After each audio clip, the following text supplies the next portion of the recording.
Hadi ama dürüst olalım. Mekanik dalgıç saati alanların büyük çoğunluğu dalmak için kullanmıyor. İşlevsellik açısından yerini zaten çoğunlukla dalış bilgisayarlarına bıraktılar. Buna rağmen günümüzde en fazla bir yüzme havuzunun derinliğini gören bu saatler, tarzları ve dayanıklı yapılarından dolayı popülerliğinden de bir şey kaybetmiyor. Başlangıçta dalgıçların su altında geçirdiği zamanı hesaplaması için üretilmişti ki, sınırlı süreli kullanabileceğin oksijenin varsa bu hayati bir önem taşıyor demektir. Bu videoda bir saatin dalış saati olması için gereken kriterler, su geçirmezlik ile dalış saati arasındaki fark ve saat üzerindeki bezelin nasıl kullanılacağı gibi diver saatleriyle ilgili birçok bilgi vereceğim. İlk önce hızlıca tarihçesine ve günümüzdeki şeklini alırken kat ettiği yola bakalım. Her şey 1926'da Rolex'in ilk su geçirmez vidalı tepeli Oyster kasasını yapmasıyla başladı.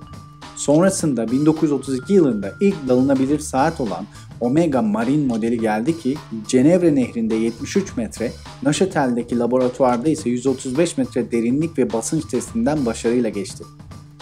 Tabii ikisi de günümüz kriterlerindeki dalgıç saatleri özelliklerini taşımıyordu.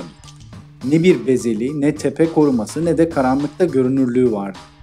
Ardından 1950'lerde scuba diving'in popülerleşmeye başladığı yıllarda Rolex bir su altı tankına iliştirdiği Deep Sea modelini ilk önce 3150 metre, sonrasında Mariana Çukuru'nun en dip noktası olan 10.916 metre derinliğe indirerek su geçirmezliğini tasdikledi.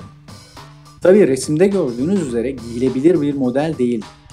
Ama 1954 Basel Saat Fuarı'nda Rolex Submariner modelini tanıttı ki bu model yalnızca giyilebilir değil, suya ve basınca dayanıklı kasası, yüksek görünürlüklü kadranı, tek yönlü dönem bezeli, flip-lock bileziği ve uzunluk ayarlama mekanizmasıyla günümüz dalgıç saatlerinin birçok özelliğini taşıyordu. Rolex bu yeniliklerin tanıtımıyla uğraşırken aynı dönemde başka bir efsanevi model Blancpain 50 Fathoms doğmuştu. İtalyan Panerai markasının 1930'larda bulduğu fosforlu indeksler ve 1950'lerde ürettiği tepe korumalı modelleriyle de güncel dalgıç saatlerinin taslağı oluşmuş oldu. Ve nihayetinde günümüzde birçok markanın koleksiyonuna diver kategorisi girmiş oldu. Gelelim dalgıç saati nedir?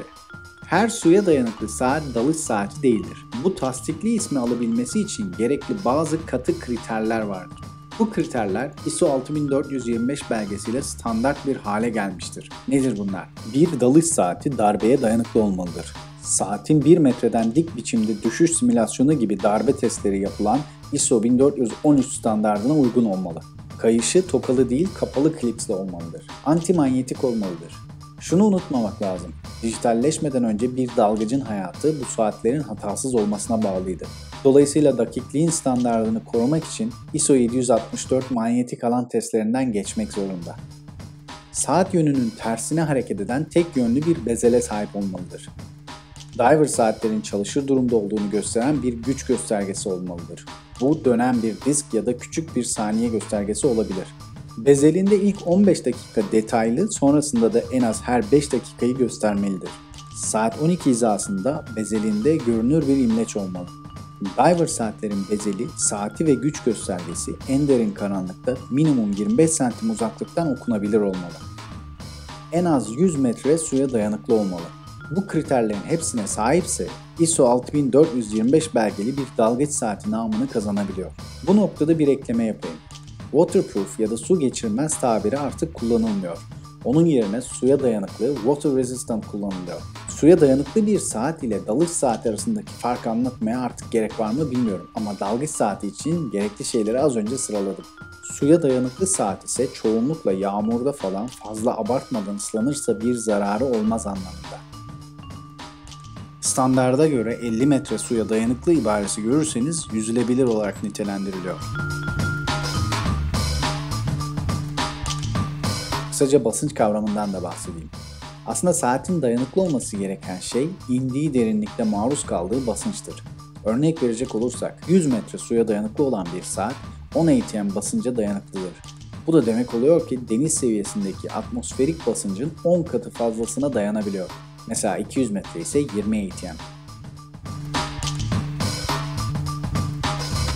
Genelde merak edilen bir konu da bezel kullanımı.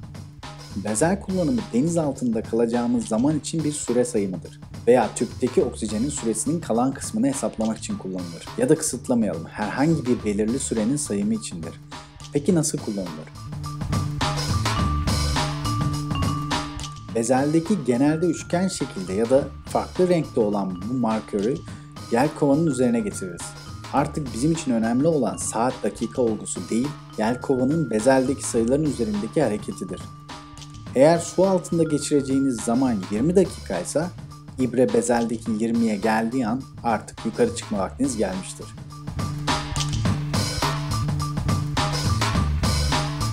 Bir başka konu da bazı diver saatlerde karşımıza çıkan helyum ya da gas escape valve yani gaz kaçış vanasıdır.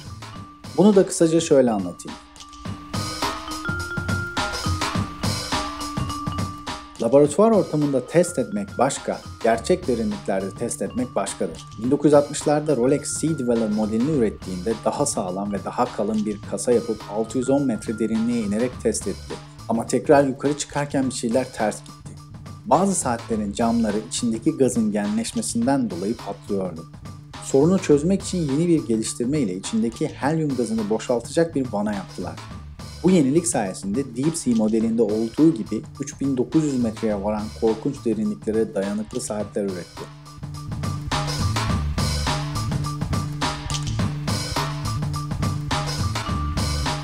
Birçok diver saat videoda saydığım bu özelliklerden ötürü çok kaba, kalın veya çirkin görünebilir. Mesela okunabilir olmak için kontrast renkler kullanmak zorundadır fakat siz degrade renk geçişlerini tercih ediyor olabilirsiniz. Ama spesifik bir amaç için üretildiği, dolayısıyla çok dayanıklı ve güvenilir olmak zorunda olduğu için günümüze kadar geliştirdiği teknolojiler saygıyı hak ediyor.